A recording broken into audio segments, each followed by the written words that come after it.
Welcome to Feng Shui Living, a podcast for busy women looking to de-stress and live with more intention. I'm Lisa Morton, and I'm passionate about helping you create a home that not only inspires you, but empowers you. Years ago, I was severely struggling with my mental health and wellness, and while I'd implemented yoga, meditation, therapy, and more, I just could not find that missing piece of the puzzle. And that was until I explored my home. You see, the interior designer in me had made it beautiful, but it wasn't supporting me energetically. Fast forward, and I've now been in the interior design industry for 20 years, and I've devoted the past 10 years to Feng Shui and a holistic design approach. In this podcast, I'll be sharing with you interviews, stories, and knowledge, as well as some super easy, simple tips that you can take on today. If you're looking to be more intentional and create a life and home that you love, then you're in the right place. Hello, everyone. I am so excited to have someone here for a Feng Shui audit. It's been a while since we did an audit, so I am thrilled to welcome Anna to the Feng Shui Living podcast. How are you, Anna? Hi, I'm great. Thank you so much for having me. This is exciting. Yeah, I can't wait to go through some of this stuff with you. Would you mind telling everyone just a little bit about yourself? Yeah. So obviously my name's Anna. I am a photographer. I have a 6-year-old son who lives with me, and we just adopted a cat named Cogsworth, like from Beauty and the Beast, the clock, because he's got a little whisker mustache. And we live in a ranch style home. I've been here for about 9 years. Simon's been here his whole life. And it's been a fun journey of making it our own. So I'm so excited to talk to you about, just ways that I can up the energy here that I may not have ever even realized, or aspects of the house. I was listening to your podcast yesterday to kind of be like, oh, what am I getting myself into? Because we just met. But I was realizing some things about my house even yesterday, listening to your podcast audit with somebody else and realizing, oh, I never even noticed that those doors are in line or whatever. So I'm so excited to do this with you. Oh my gosh, I'm just so excited. So when we met recently, Anna did some photos. So if anyone lives near me and you need a photographer, Anna is your gal. I'm going to put her info in the show notes because we have a lot of local listeners, watchers, of course, people all over. And maybe you want to hire Anna to fly to wherever you are to take your photos. She's really good. So let's dive into your home. Yeah. So would you mind sharing a little bit about the goals you'd given me? Yeah. So some of my goals for my home they're for myself first, which is a new development. For myself first, and then, and my son, of course, and then guests and people that are invited in. So it being a peaceful, restful, calm space, and a safe space where you can be yourself and let down your guard is so important to me. Mm-hmm. So, I don't think I even put this in the notes at all, but when we first bought this house, so I bought this house with my ex. He actually bought it. Mm-hmm. When I walked in, but I walked in with him to tour it. I walked in and immediately my eyes went to this where the ceiling meets the wall in the front room. Okay. And I was it almost I don't know if I actually took a breath, but it felt like I sighed. That's how it felt to me when I first walked in. There was no furniture. No one was living here at the time. It was just on the market. But walking in, I was yeah, this feels right. So I think in some ways that's never necessarily gone away. But for a long time, I never built on that. Okay. And now my goal is to build on that. And I have slowly kind of been doing that for the last few years, whether it's because I had to, because I had a dripping, toilet, or because I just liked something better another way. Mm-hmm. But through design and style and adding comfortable elements and really honestly changing the energy in the home of creating new great memories here. My goal is to just make it a very peaceful, restful, safe place for people. And beautiful, of course. I want that to be part of it. Like that's kind of like the how in my Yeah. mind. I love that. So yeah. Like, our homes are constantly telling us how to be the next day, right? It's Yeah. constantly influencing us, right? By those elements, by those materials, by the artwork. I mean, artwork is huge. Yeah. So you had also had some things you wanted to touch on your health. You want to focus on your health and well-being. Yeah. And let's see. You also, if you don't mind me sharing, Go ahead. you said you have ADHD, I do. which can be Yeah. really interesting in a home. Yeah. So that was kind of in the last few years I got diagnosed. So I'm 31. I just Okay. got diagnosed. I was 29 when I got diagnosed. So that's a really long time to go without knowing that you have Mhm. that. But and it could have also been something that emerged in the last few years that maybe was sort of under the threshold before.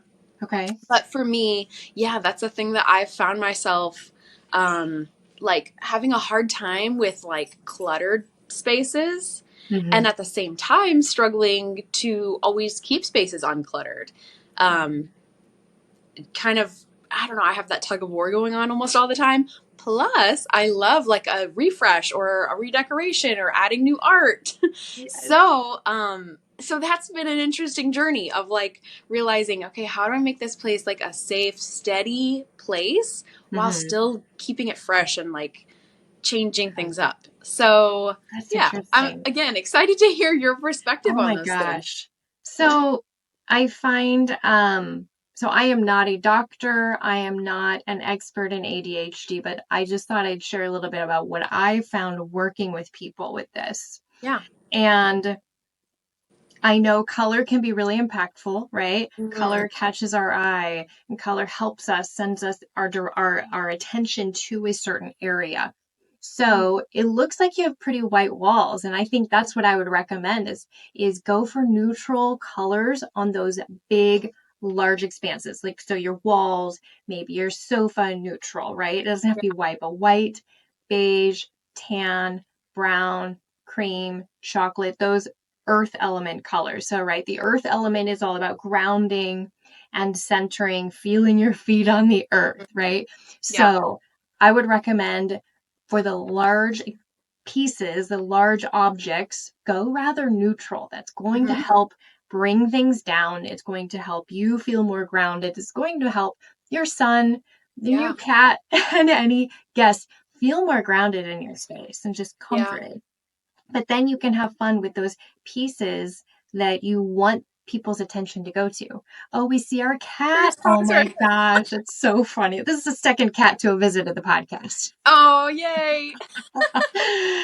Maybe he wants to be famous or something. We're gonna have to make him like Yeah. Instagram famous or podcast famous. He does meow a lot, so he's That's got a voice. okay. You can meow back. Yeah. um, I hear you though. I love yeah. that. And I have found myself drawn toward neutrals. Some Okay. of the colors in it wasn't bad colors before, but some like, oh, the only room that was a bad color I have repainted. It was just like this lime green. And for a while, it was my son's nursery room and it was fine. It was like a, a more chill lime green, but I Okay. didn't like the color. And eventually, I actually moved my room into that room and painted it like a mint green. And it is my Zen den, I as love I've it. learned from I you. love it. And it's peaceful and it's beautiful, and I love that suggestion. And I'm thinking of like ways that I do have a lot of whites, kind of more neutral colors, but there are some spaces like this wall over here next to me. I won't move my camera because it'll shake, but it's this blue color that I don't love, and I've been wanting to fix it or Okay. repaint it for a while. So Okay. I'm like, okay, let's think about neutrals as I'm figuring out. Well, here's what you can think about. Your neutrals kind of make things go calm and peaceful, and then Mm-hmm. you can use color to send your attention to specific areas, maybe a Mm-hmm. beautiful photo of you and your son Mm. on the wall, right? Dressed in fun colors, right? Yeah. So use this as an opportunity, right? I let's see. I think in last week's episode, I talked about this saying when everything's screaming, you can't hear a word, right? When you're designing, you want to have those pieces that make a loud statement, and you want those pieces that are quiet, a little more quiet. And for your benefit, I would suggest more quiet, fewer statement pieces, right? Yeah. Statement as in bold, bright, colorful, Mm-hmm. eye-catching. Okay. That's what I would recommend. Um, Also, if you find you're really struggling, you can really harness the feng shui element of metal. Mm. So I actually have a lot of metal in here. So the metal element brings like precise focus. If you have Okay. a deadline and your mind's just going, that's when you pull in the metal element. So that Mm. could be the colors of gray or white, Mm. any pastel, and then any type of metal decor, right? A lamp, right? Or a picture frame that's made of metal. So like in here, I have this white walls with this wallpaper that's white with gold shimmery on it. Yeah. So really use the metal element to get that focus when you have a deadline, when you have something you have to focus on, or you're just struggling. And you can even not just decorate your space, but you can. I'm a believer in wearing. You know, if Mm. I have to focus, so today I picked out black because well, I love black, but black is a water element. And sometimes when you're recording, you just have to go with the flow and Mm-hmm. make things work. So Mm-hmm. wear these elements, put them near your body. Yeah. Okay. Okay. So you can throw on a wrap, a throw, a sweater that might be gray to help Mm-hmm. you get those tasks done. I love Cool. that. Cool. Yeah.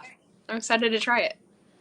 All right, so let's dig in a little deeper. So I have your floor plan here, and if anyone gets my newsletter, you will see an image of this floor plan. If you don't sign up, head over to my website or the link in the show notes to snag my newsletter. So once a week newsletter, all kinds of fun things, as well as links to the podcast every week. So your floor plan, it's nice because it's a ranch. It's a nice rectangle, right? In the feng shui world, it just makes life a little easier having these nice, rectangular or square shapes. Um, so I see your garage. You have your kitchen in the center area Mm-hmm. and your plumbing. Okay, so I have a few things I wanted to discuss. Yeah. Um, your front door. Mm-hmm. So do you use your front door? Yes. Um, Mhm. it's not as much that I use it. It's more that guests use it. Okay, But yes. get that front door moving because the Uh-huh. front door is the mouth of chi. So even if you don't want to come in and out or come up with a plan. You Yeah. don't have a dog, you have a cat, so you probably don't want a cat, but maybe go get the mail or if you go Yeah. on a daily walk or something, Yeah. use the front door to go in and out of. That can Okay. be really powerful to keep that door moving. Yeah. um, the ideal colors, so there's three kind of ideal colors for your front door due to its location, and number one is red. Any front door will benefit from the color red. Red brings good fortune Mm. and all kinds of good high energy positivity, but also blue or black because Okay. this area of your home connects to the water element. So blue Mm. or black, and if you don't want to paint your door blue or black, which I love a black door, I think it's Yeah. bold, it's beautiful. um, but you can get other decorative pots with some flowers in it that are black, or a wreath, or a sign, a welcome sign that's a pretty blue color that makes you feel Okay. good. Okay. Yeah. It's Um, actually blue, but it needs a refresh. And Ooh, well, there so, you go. yeah, yeah, I was either actually thinking of changing the trim to black. Right now it's blue, but it's great to know that blue is a great color for that. Yes, I love it. Um, Something you mentioned is Hmm. your front door to back door alignment. Yeah. Okay. So I love that you grabbed that from an episode. So this is something that's not necessarily ideal, but it's in so many homes, including my own. So Hmm. don't stress. We can work through this. So when a home has a front door in line with a rear door, this can cause finances to like go. Like if you might be fine, but you're like there. I'm constantly paying bills, constantly paying this, constantly sending money here or there. That may be the case. Um, but you do have a doorway going into your kitchen. Yeah. Well, so some of them are actually just open walkways. Okay. So the front door comes in. There's like a closet that Mhm. you sort of would approach first before being able to just walk straight to the back door. So Okay. there's a coat closet there. And then there's an open walkway through the kitchen. And then that door toward the backyard is at the other side. Okay. So So it's and really then just some built-in storage in the kitchen as well. So it's not a direct pathway through, I guess is what I'm trying to say. But it's close enough. Close. It's close. I didn't know if maybe you had it. It kind of looks like there's door swing drawn in, but it could just be like to show the door frame. That, yeah. I didn't Okay. know how else to do that in the No app I was worries. using. I think you did a beautiful drawing. No Thank worries. you. But here's what I'd like you to do. As you walk in, you enter the door, and then I want to make sure off to the right, you have some things to really draw you in. And that could be decorative. I know you have that really cool macrame wall hanging piece behind you. Are you in this room? This is not the front room, actually. This is the garage door right here. Okay. So you're in the back TV living room. Yes. Yeah. Okay. So that room is actually the room right over here. Got it. Kind of catty corner. So can you, and you don't have to answer me now, I want you to brainstorm and think of some beautiful things that you can put in this room to help draw your eye in over to the right side and not back to the kitchen. Yeah. Okay. So think of energy flowing like water. Water follows the path of least resistance. But also energy is going to be like, oh, like when we walk in someone's home, we've never been in there. You walk in, you're like, oh, look at that piece of art. Look at that beautiful lamp. Look at that great wallpaper. And it slows you down. We kind of want to mimic that. Okay. Yeah. So it's not just straight towards the kitchen and to the back door. Okay. So I would put something really beautiful, really meaningful, really welcoming here. It could be a great place for a collage wall, a family photo collage wall or something. Yeah. Yeah. Okay. I love that. Okay. And then you move back to your kitchen. Let's see. Tell me about this front room and what you do with this space. It's always been a little bit of a struggle in that room. So it's honestly more of a passage room than anything because of the fact that there's two different walkways going through that room. So there's one walkway into the TV room and one walkway into the kitchen / hallway through that room. It's hard to like design it in a way where it can serve a purpose without that purpose being constantly interrupted by walkways.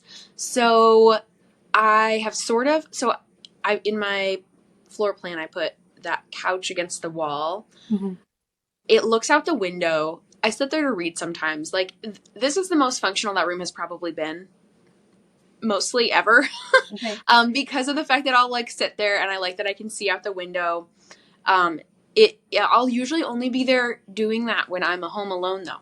So like it's more of like a movement. There's like a little bit more chaos in there when there's people home. So if I'm home alone, I'll sit in there and read and look out the window. Otherwise, it sort of just sits empty. There's a piano in there, a bookshelf, like a decorative shelf. And then there's like a bay window. The cat likes to sit there. So it serves that purpose. So I've kind of struggled and I would really actually like some direction, if possible, on ideas of what I can do with that room. Mm-hmm. So this area is connected to your career. Okay. And I know you said you want to grow your photography business, but be very mindful and intentional of who you're working with. Like you don't just want to like just fill up your calendar. You want really great people to work with and you want to be just kind of aligned and you want it to be very natural. Yeah. So this is a great place for you to set up for that. Mm-hmm. Okay. So that this is your career goal. So how could you implement some intention in here? Okay. So you mentioned there's one sofa and you sit on it by yourself. Mm-hmm. I would like to see some other areas to sit in here. Maybe a pair of chairs. And maybe this could be a space that maybe isn't just you, but you could invite guests in. You don't necessarily want to send them back to your living room to snuggle up on the sofa with the blankets and watch a movie, but a great little cozy area to sit and have a cup of tea with a friend or a potential client. This could be a great place for that as well. Yeah. Okay. Yeah. Think of artwork in here. Think of decorative items that inspire that like ease of working with just the right people. Does that make sense? Yeah. Yeah. Maybe people that think about what the qualities you want in those clients, being grounded, being having good intentions or whatever, have the artwork and the decor, maybe a coffee table book, represent that. Yeah. Does that make sense? Yeah. I like that. Okay. And again, great colors here are blue and black. Okay. Okay. If you don't like blue and black, then any type of wavy pattern would be kind of nice here too. Like a Okay. pillow with a wavy pattern is good. Okay. If your son wants fish tank, this is the room. Okay. Okay, so let's move on to your hallway. Mm-hmm. So a lot of hallways can kind of, the energy doesn't really flow great when they're long, Sure. especially in a ranch, right? You have a long expanse going down to multiple bedrooms. Yeah. So be mindful to make sure your hallway is light and bright. And Okay. that could be through mirrors. Mirrors are great. Artwork that has a little brighter color. Mm-hmm. And then light fixtures. Check in. Maybe you can up the bulbs in Mm-hmm. a light fixture going down your hallway. Okay. Okay. That will help get the energy down to the other rooms. Yeah. One of the first projects that I started in this house, like since owning it myself, was I wanted to add like a board and batten. And that hallway had always been like very dingy to me. It was just this weird pale yellow color. The light fixture was like dim and I did not like it. So I added board and batten. So like the top half is like a light gray, kind of olive color. The bottom of it's white, so it brightens it up so much. And then I added like a different light fixture that's a little bit more modern and like LEDs. It's very bright. So I'm so happy to hear that. I love that. And I love so much more how it feels. And looking out from my bedroom feels so much better now too. Mm-hmm. So like that being my zen den, like what I can see from there too being pleasing to me is really cool. Mm-hmm. So that's so cool to hear. Yeah. And I'll keep that light on more often too. Okay. I don't always keep that hall light on. Okay. I wonder if you could add maybe a runner down the hallway and add some color, some texture. Yeah. That could be a nice way to really amp up and really kind of make it feel completed. Yeah. Yeah, that's a great idea. Oh, the other thing I wanted to mention, I have all these notes here. The other thing I wanted to mention is at the end of your hallway. So you have, let's see, the bathroom door, the spare room, your room, and Simon's room, and all these doors. And a lot of times when we have all these doors opening and closing, it can cause this like frantic kind of energy.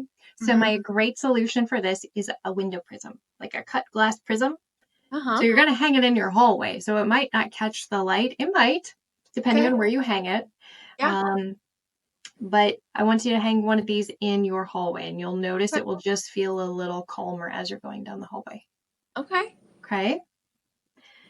Let's see. Next, I want to talk about the spare room. Mm-hmm. What are you doing with the spare room? What's the plan for it? Oh, I can see the tension. Yeah. You've been working on this. It right now is a storage room. Okay. Like I redid my half bathroom. Now I'm redoing the full bathroom. And it's sort of served as like a place to keep, a spare vanity or the supplies that I'm going to use for it. I have garage space for that. Don't know why it has to be in that room. That room has a little bit of, I hate the color. I hate the paint color in there. And it also used to kind of be like my ex's room where he would just like keep his stuff, like sort of an office, but he didn't work from home or anything. And so it's not, I think it can totally be redeemed. But I haven't put in the work to change it visually. And then it sort of just has fallen into becoming like a storage room. Okay. Yeah. And we have spare rooms and we all have storage. Everybody like very few people in the world have no storage. Like we have things we have to store, off-season things or holiday decorations, right? But it's mindful to just know where you're storing it, know what's there. Is it time to go through it? Do you need to be storing all of that? Yeah. And it feels like a very symbolic room. Yeah. I would honestly, after hearing you talk about it, suggest a space clearing on your home. And we can talk more about that later. But oftentimes, when a divorce has happened in a home, there's emotions. Yeah. And then you get stuck. right? And we don't have to get into that, but it's mindful to be aware that there might be some emotion stuck connected to that spare room. Yeah. Okay. I think I So probably. I would suggest, and we can talk about this later, next steps to kind of work on that. Yeah. Move things to the garage if you need. Sell, release, let go, right? By releasing things that aren't serving us, and even if it isn't a vanity, sometimes there might be things in there that just have symbolism that you haven't wanted to approach. But when we let that go, that lets new things come into our life, right? Mm-hmm. We make space for new wonderful things. Yeah. Yeah. Love that.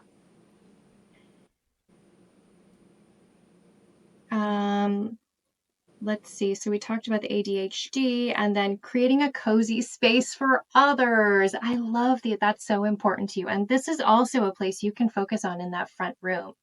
Mm. This can be a great space. You can invite people in. They're going to want to connect and learn about what you do with your career gua being right there. They're going to love to come in. I think you should maybe make your own little photo book, a coffee table book of your photography, or I maybe love that. display some in there. I think that would be a great way. Great conversation. Who doesn't love to look through a beautiful book of photos? Mm-hmm. I think that could be really, really nice. The only other thing I really wanted to touch on is, let's see, I'm going to rotate this around. So, two areas. Everybody always wants to know where their wealth and abundance area is, Uh-huh. and that is your son's room. Okay. So that's great. I would make sure he tries to keep it tidy and organized, right? Okay. A messy room is going to equal messy finances. Okay. Okay. The other thing is I want to note is that your TV living room area is connected to relationships. Mm-hmm. So that could be relationships with anybody. It's your son, your cat, your friends, your neighbors, your potential clients, your good friends, your family, whoever, right? It's Yeah. those relationships. So TV living rooms can sometimes get messy. Mm-hmm. I'm not saying you're messy, but that's a place. I know mine gets messy. We have Things to live with. blankets, we have our favorite books sitting there, we have coffee mugs, and Yep. the remotes and everything. So be mindful if you find any relationships are feeling a little messy. That's your cue to go find this area and tidy it up and give it some love. Love that. Yeah. Yeah. Do you have any other questions for me? I know when we met for photos, I asked you, like, what are some things, like, right off the bat? And I found your answers so interesting, and I was Oh, curious if you had others. So I'm going to recite, and you tell me if I was wrong about, like, if I'm misquoting you. So you were talking about sometimes cactus can feel sort of threatening, or anything with, like, a sharp, pointy, even in artwork, called, like, you said, poison dagger? poison arrow. Poison Yeah. arrow. Okay. And I have been noticing, like, if I'm around a cactus or a plant that feels like I was at a coffee shop yesterday and I was working and there was a plant in the corner and it wasn't a cactus, but it was like sort of like a reeds almost type of plant. Mm-hmm. And it had these things pointed at me and I kind of like turned it a little bit. So it was like not pointing right at me and I felt a little bit better. And I remember you also said not storing a bunch of stuff under your bed is another one, and I Oh, need to work on it because I have stuff under my bed. okay. It's not messy. It's very organized. It's like extra bags and things like that. But I'm still like, yeah, I could see how moving that out would just feel better. So I was curious if you had any other sort of like tips like that, just right off the top of your head. So let's touch on that bed thing. Yeah. I know a lot of people are like, what does it matter? It's organized under there. That doesn't matter. A lot of people are like, but I just have old clothes. Uh-huh. I want you to really think about the symbolism of what's under your bed. Yeah. I've shared this story a few times on the podcast. A really good girlfriend of mine, I worked with her on her home and she was struggling with sleep. And I looked under her bed and she had stacks of books. And you might think, oh, just stacks of books. There are stacks of books that she wanted to read. She's sleeping on top of a to-do Stressful. list, right? Yeah. Sleeping on top of a to-do list. And you might not realize that your body is reacting to it, but it is. It knows it's still down there. So Yep. I recommend not having anything under your bed beyond, I have a spare blanket for really cold nights. Mm-hmm. That's it. Under your bed is not the storage. And especially with kiddos, because I'm seeing a lot of the beds being made with under bed storage. Mm. It seems like a brilliant idea, but it's not great, especially if they're struggling with sleep. Mm. I've run into a lot of moms with kiddos that are having a hard time with sleep. So I guess the other really fun one I get a lot is mirrors Okay. just inside the front door. Okay. Okay, that's another big one because while we like mirrors, they lighten and brighten, they also reflect back towards us. So if you open the door and there's a mirror, it's going to reflect all that chi, all that energy back out the front door. So if Mm. you want a mirror near the door, keep it off a little further away. Because I get sometimes you're like, oh, did I remember my other earring? Or Mhm. as you're heading out the door. I get Yeah. that, but try to put it somewhere else. Okay. Okay. Okay. That's Yeah. great to know. Love that. Thank you. Oh my gosh, this has been so much fun. We're already at 30 minutes. We better wrap it up. Okay. Anna, I can't thank you enough for joining me, and I hope some of these things really help you in taking some next steps to your home, because I know you have this passion of wanting to work on your home, wanting to Yeah. create this space, wanting to turn it into this, amazing space for you and your family. Yeah. Well, thank you. Like, what a gift to have your insights and even just the fresh ideas of like, what if you turned this room into, representing this? And I love that so much. So thank you for your insights, your educated insights into how I can make this place even better. Oh my gosh. All right, Anna, we will for sure be in touch. If anyone watching wants to jump on and do a podcast audit, head over to my website. Message me, let me know. We will get you on the list. It's a great way to get free information of how to alter your space, and you help support the podcast. If you enjoyed this episode, be sure to share it with a friend. Share it with someone who might be able to really value this information. Also, be sure to give us likes, subscribe, give us 5 stars, all the good stuff. It always helps, of course, me, but my entire team. Thank you so much for listening. See you next time. Special thanks to our production company, Influencer.tv, the WELT 95.7 studios, and our sponsor, Good Chi. For more information, head over to the show notes. Be sure to hit the like button, hit subscribe, and give us a 5-star review. I'll see you next time.